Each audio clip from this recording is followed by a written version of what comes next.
Kwaresma, may da mga gipapatuman yung mga disiplina.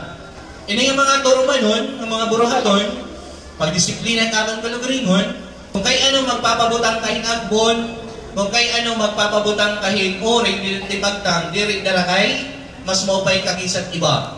Diri darakay, mas tuhay ka, kinsa itong imo tupad, itong imo anyaw. Siyahan ito niyang panigamnan, nga pangilalaan, nga naging maluya ka, makasasala ka, sugad kahit tapo-tapo, sugad animo sa lahing agbon, madulom, masirom, mahugaw, sugad hinuring.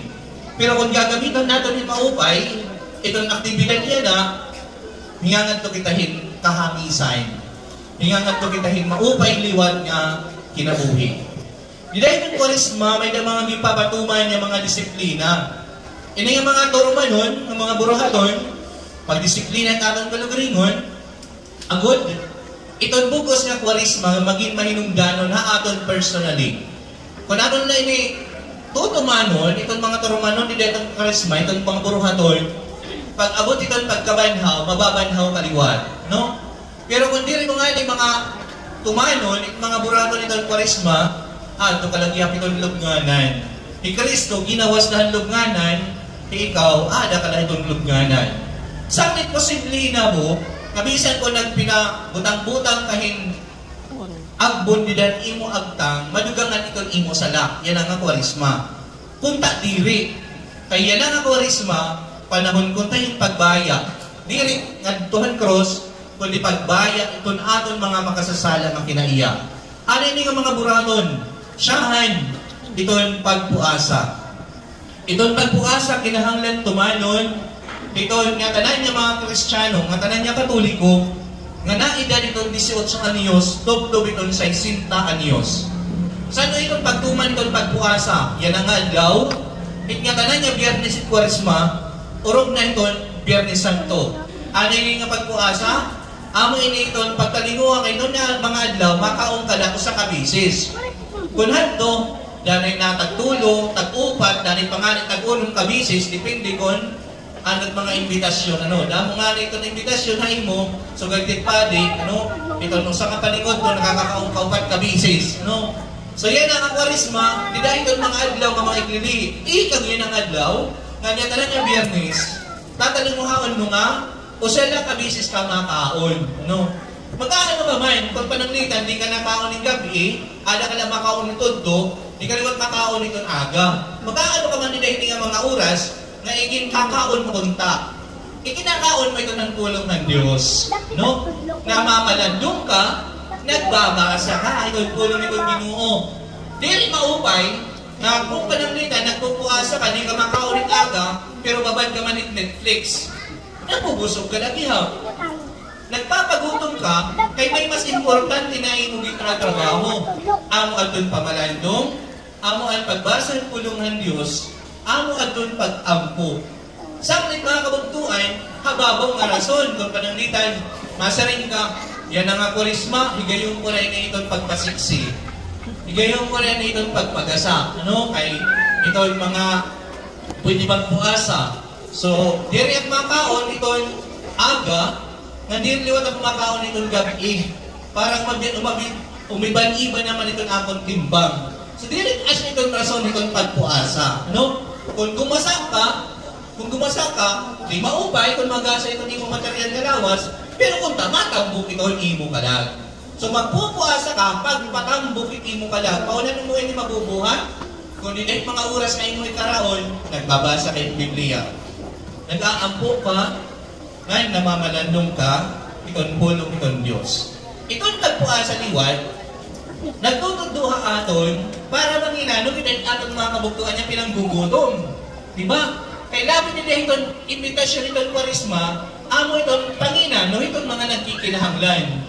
Di rin na nga, nagkikinahanglan yung material nga pagkaon. Ginugutom yung pagpasensya, ginugutom yung pagpasaylo, ginugutom yung pagkataman. Bakit kasi, itong imo kag-anak na naghihinig daon na, ginugutom itong imo presensya, inuuhaw imo. Inuuhaw ito iyo pag-istorya. So may na mga gutang na makakabusog itong tao, dapat lang itong material nga kinakaon.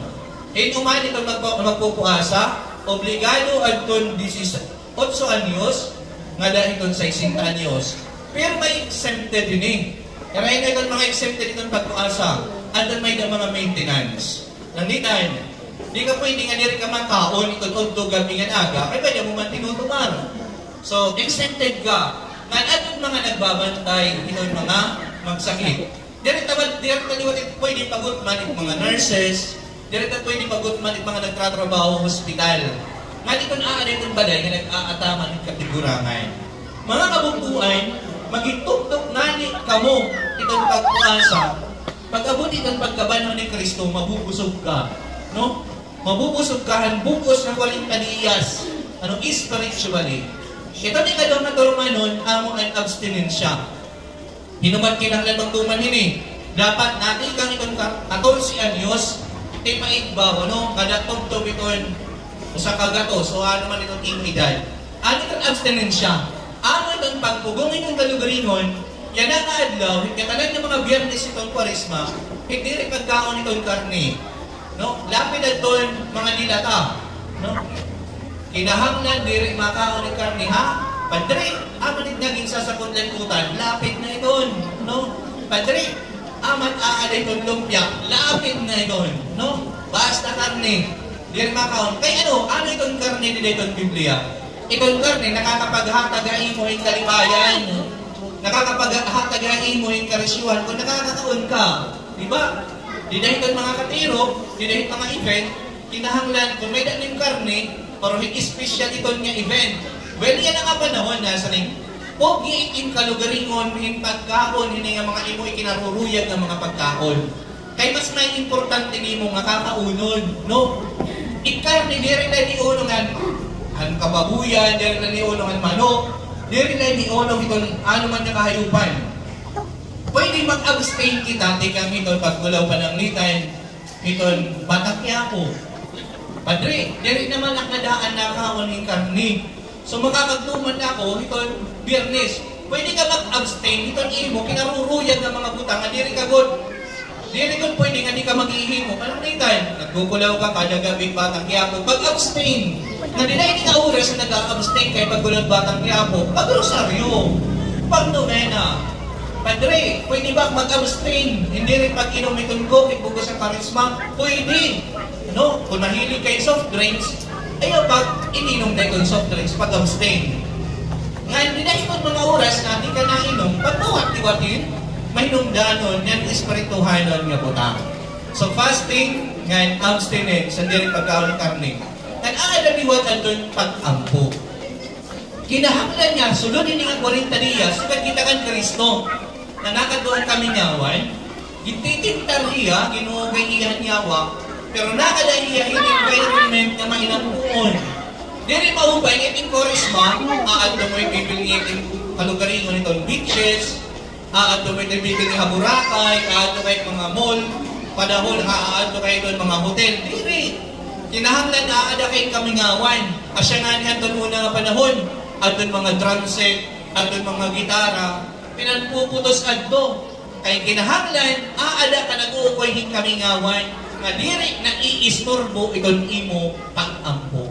Mga kabugtuan ko kaniso Kristo, ang pagpuasa, abstinensya, pag-ampo, ang pagpaambing ng itong mga magkinurion, mga disiplina na ini. Ano itong resulta ini? Ito resulta ini, ito niya magbabasol kahit yung mga sala, at mabahaya kahit ang imo mga sala. Sanglit, bisan kung kada adlaw ka nagpuasa, bisan kung kada adlaw ka nag-abstinensya, bisan kung kada adlaw na kanitim na hong, nag-iinang puon, pero kung waray ka man pagbasol, kung waray ka man pagkumpisal, waray hato na hinabok, nga magupay nga resulta, kan mga disiplina. Hakatapos na po sa itong kwarisma, siguraduha itong imo kalugaringon, kinahanglan, bumayat ako itap mga sala. Kinahanglan, makakumpisan ako. Yan ang panahon itong kwarisma. Para pag-abot itong panahon, itong pagkabanhaw ni Kristo, diri kahibibilin halunganan ang mga sala, diri kaaalbi kong lugar yung mga patay, kundi upod ka ni Kristo, nga natagan, hin kinabuhi. Kitaan niyo iyo kalugaringon nito iton Sabado di Gloria, din siya niya Domingo iton pagkabanhaw. Kun may nagbag-ubahan imo kalugaringon, kun binayakan imo mga sala, di kang han imo pagpuasa, di kang han imo pag-abstinensya, han imo pag-ampo, ng paghatag in bulig ng iba. Atong titikangan niya na, atong pamutangin ang bulig itong atong mga agtang, kung iyayakan itong ministro itong pag-ampo itong ibabadon la, amen.